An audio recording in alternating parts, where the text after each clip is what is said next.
വിയർത്തൊലിച്ച് ഓരോ വീടുകളിലും നടന്നിട്ടാണ് ഞാൻ പോകുന്നത്. എല്ലാ സ്ഥലങ്ങളിലും പോയി വലുന്ന കുറച്ച് ഇങ്ങനെ വരുന്ന സമയത്ത് ഒരു ദിവസം അങ്ങനെ ഒരു 5-8 ദിവസം കഴിഞ്ഞു. ഞാനങ്ങനെ ക്ഷീണിച്ച് വയർത്ത് ഞാൻ എല്ലാം തുലിയൊക്കെയായി, ഭക്ഷണം ഇല്ലാത്തതുകൊണ്ട് അങ്ങനെ.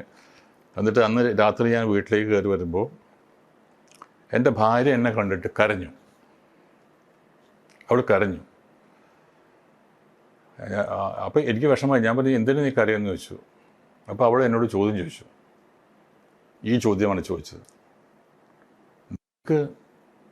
നിങ്ങൾ നല്ലൊരു നടനാണ്, നിങ്ങൾ ആവശ്യമുള്ള പണം ഉണ്ടാക്കിയിട്ടുണ്ട്, ഒരു മകളേ ഉള്ളൂ, അപ്പോൾ ആ കുട്ടിയുടെ കാര്യങ്ങളൊക്കെ നോക്കാനുള്ള പണം നമുക്കുണ്ട്, പിന്നെ എന്തിനാണ് ഇതിനിങ്ങനെ പോകുന്നതെന്ന് ചോദിച്ചു.